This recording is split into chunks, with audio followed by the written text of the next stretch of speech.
Loudoun County students planned a walkout at Broad Run High School in response to a sexual assault that happened at Stonebridge High School. The attacker was then moved to Broad Run and has been charged with inappropriately touching another student. The students were heard chanting, "Loudoun County protects rapists." Parents of Loudoun County spoke at last night's school board meeting and carried signs with Superintendent Scott Ziegler's email on them, indicating he was aware of a sexual assault in a school bathroom, contrary to his statements in past meetings. Mr. Ziegler, on May 28th, when he sent this email to the school board after he found out about the alleged sexual assault of a 14-year-old girl by a boy wearing a skirt in a girl's bathroom at Stonebridge High School. In the email, you seem more bothered by the fact that the girl's dad was at the school using profanity after his daughter had been allegedly raped than about the rape itself. Why is that, Mr. Ziegler? Also, why at the June school board meeting did you state that the district had no record of sexual assaults in bathrooms, knowing full well an alleged sexual assault had occurred a month prior? Did it have anything to do with the transgender policy that you were determined to enact that was opposed by the majority of the parents in our county? How convenient. Also, why was the same boy who was wearing a skirt in the first alleged rape allowed to be moved to a new school and allegedly attack another girl? The case has become a local and national focal point over trans bathroom policies in Loudoun County schools. The father of the victim was even arrested at a Loudoun County school board meeting after his daughter was assaulted. But just this week, the teen suspect in the sexual assault case at Stonebridge was found guilty on all charges, or the guilty version for teens. The sheriff's office also confirmed the assault took place May 28th. They confirmed that they arrested a 14-year-old boy in the case. But there's much more to it, it turns out. And we'll talk about this with Democratic strategist Michael Starr Hopkins and former Nevada GOP state chairwoman and Republican strategist Amy Tarkanian. They join us now to discuss the new revelations. And so, Michael, I want to start with you. So this case was, there are two, I think, separate situations. I want to get your take on this. One is the Loudoun County School Board, which erred on the side of opacity, as all bureaucracies do. Just did not share information with the public in a way that created an extraordinary backlash among parents there. Then separately, the media treated this as if it was related to gender fluidity and the trans bathroom debate, suggesting that because there was some policy that was pushing in the direction of allowing trans girls into the girls' bathroom, that was why there was this sexual assault, and therefore we need a rollback of trans rights. I mean, the media didn't really treat it that way because the media didn't really talk about it at all. Well, a lot of it. You mean conservative media? Conservative media. Okay. Sure. I still disagree, but yes. Okay. Conservative media. So, Michael, it turns out that the assailant and the victim were dating and had planned to meet in this bathroom, which is as old a scenario as bathrooms themselves in high schools. And so it completely takes it out of the realm of the question of transgender rights. How do you feel like the media handled this? How do you feel like the Loudoun Board of Ed handled it? Well, I'll start with the Loudoun Board of Education. I think every student has a right to feel safe in school and has a right to feel like they're being protected. And I think the same goes for the parents who are sending the students there. So I think a lack of information from Loudoun County contributed to some of this chaos. Now, when it comes to transgender bathrooms, it's become the new culture war. And I think it's the problem that we're seeing across the media, that people jump to these conclusions and then work their way backwards to prove the point that they wanted to ultimately prove in the first place. And I think this is a perfect example of that. People wanted to believe that this was an issue about transgender bathrooms and about the dangers of transgender individuals because that's what they wanted to believe, not because that's what the facts were. And so as we move forward, we've got to figure out a way to have mutual facts while also figuring out exactly what happened. Yeah, so I will definitely disagree on this point, and Amy, I'm going to toss it to you. I think the reason that there was opacity is because Loudoun County, in the context, was defending the implementation of a policy and was trying to implement a policy that would have made this actually easier, this arrangement easier, given the sort of the trans restroom policy that would allow more trans people who identify as trans women to use women's restrooms, which makes this entire situation, sort of sanctions it and makes it much easier. So I don't agree that they're totally separate at all. What do you think about that, Amy? Well, I'm going to agree a little bit with both of you in the manner of, if you are going to be a school district that implements this policy, then don't you think it would be wise to have maybe eyes and ears on the ground, maybe a little bit more close, because even heterosexual teens that, we all know we had hormonal situations going on at that stage in our life, and there is attraction and there are things that take place.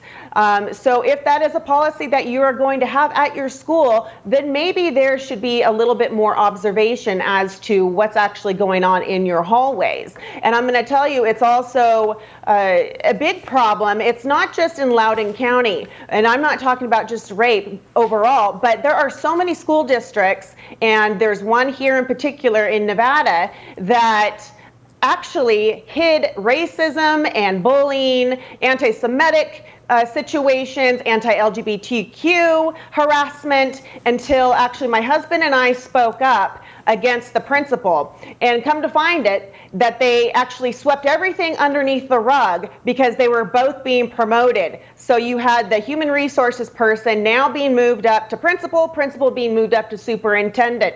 So they didn't want to address the situation and have anything bad on their record. Well, we took them to task and we ended up winning. And we found out that this had been going on for some time, and that there were just families who didn't know how to combat the situation and hold people accountable.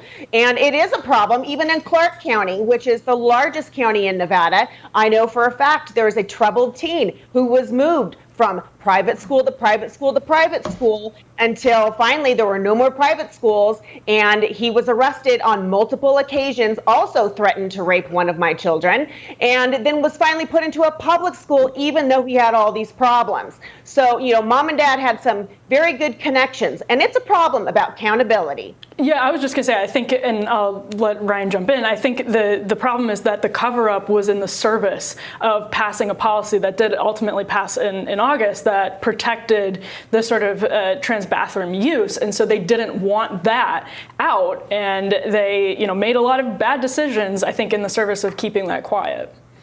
Yeah, Michael, it feels to me like a case of kind of bad faith assumptions breeding bad faith behavior. I think the Loudoun board probably started out assuming, okay, if we share all of the details of this situation, they're going to be twisted out of context, and then we're going to be attacked unfairly.